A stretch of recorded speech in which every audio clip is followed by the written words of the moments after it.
After working for more than a decade at the Department of Homeland Defense, Tim founded the NGO Operation Underground Railroad, a covert operation to rescue victims of sex trade. He served as the inspiration for the film Sound of Freedom.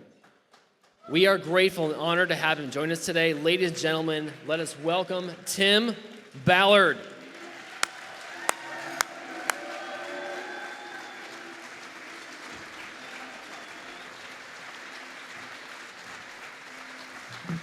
Thank you. Thank you so much. Thank you.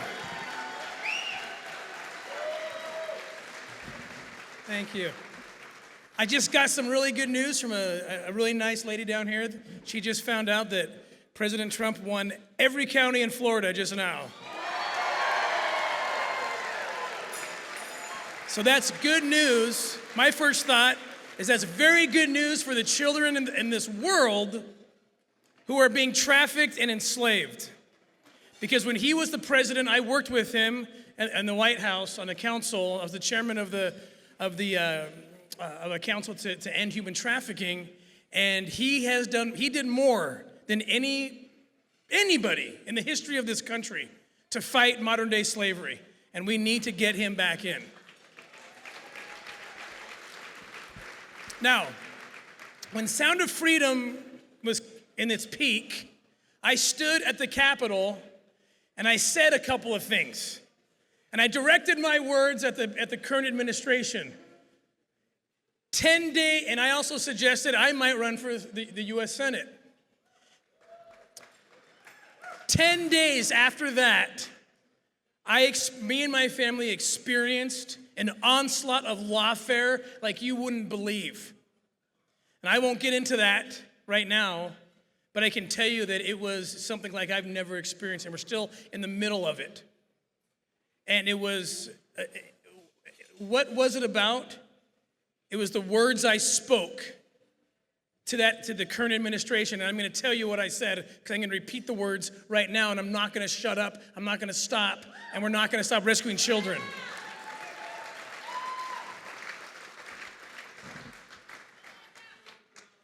What I asked, what's that?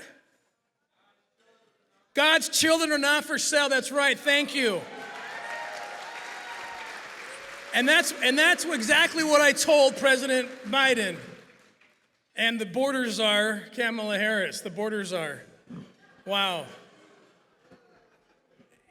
And I asked them this question. I asked them, standing before the Capitol with the news cameras there, why have you made our U.S. border institutions on the border, our agencies,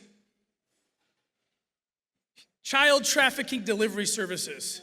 Because that is what's happening. That's horrifying. Let me explain what I mean by this.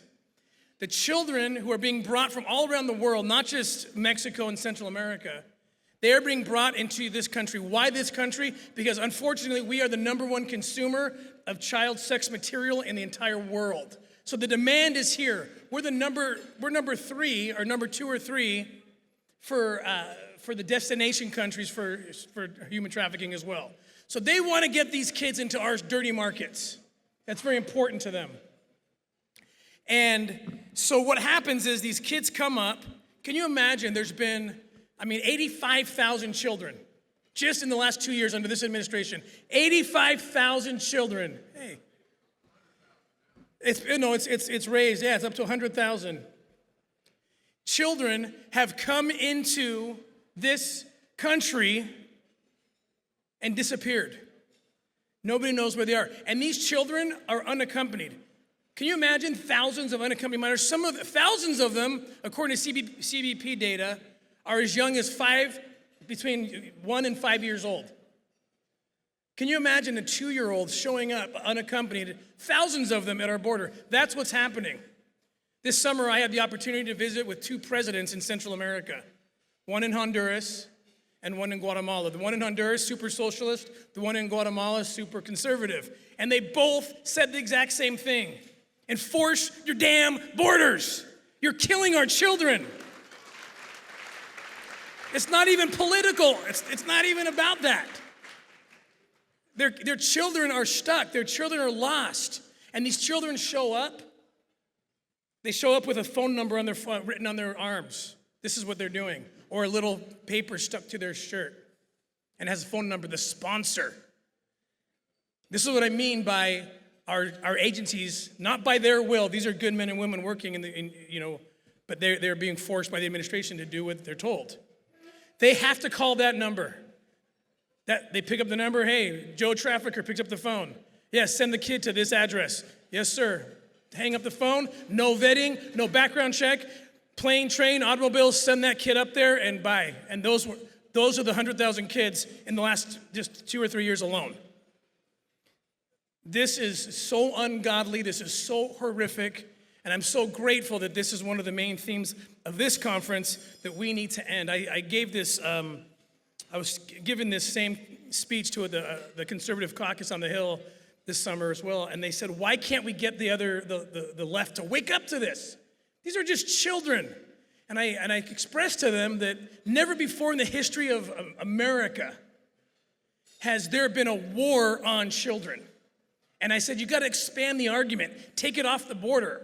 Take it to other places too and combine it all so you can see what's happening. It's a spiritual warfare as well. If you don't understand that, you can't understand it. Children are being targeted. Look what they're giving our kids in public schools and calling it sex education. It's pornographic material. They're making our kids little sex robots.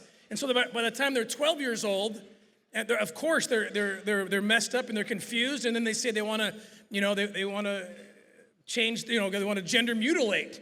And parents can get tossed in jail in certain states in our country if they don't let their kids do this. And you know what? Here's what I discovered. The pedophiles are watching.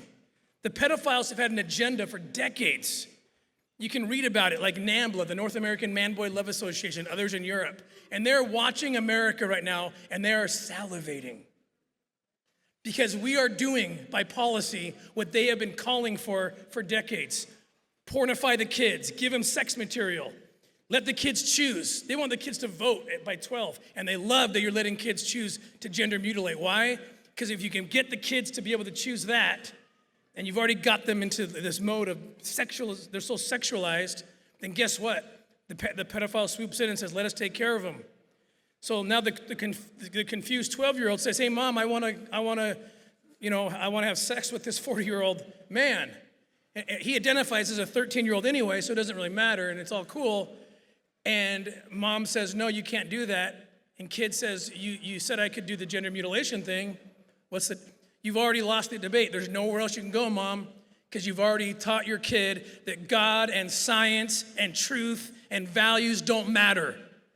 And so now the pedophiles swoop in, and we're watching this happen, and we have to defeat the pedophile movement.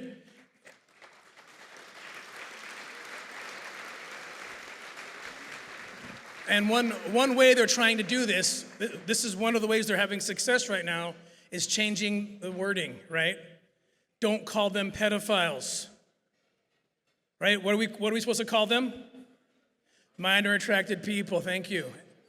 They want to be included as a protected class, and so they're not scary anymore. This is horrifying what's happening. Our children are under attack. And in one nation under God, that's a problem. Because this nation, as you know, was built by covenant. Those founding fathers built this nation under covenant with God, and God has been clear about what he feels about children. If you mess with his children, bad things happen. And you know that the iconic line from Sound of Freedom, God's children not for sale. That's my second favorite line. My first favorite line was one that Jim Caviezel ad-libbed. He made up in the middle of the shooting of the scene. It's the scene, and you've all seen the movie. How many have seen the film? Oh, excellent. So you remember that scene in the cafe? It's very realistic. I didn't say what Jim said. I wish I had, because it would have been so cool, but I didn't. Everything else is pretty accurate. But what Jim did was, right before that pedophile, I'm going to conclude with this. Right before the pedophile was about to be arrested, he leans over the table. This is after he got the book, and the book is real. I have that book. he leans over the table and he says to the kid, or he says to the pedophile, better that a millstone be hung about your neck than that you should hurt one of these little ones. And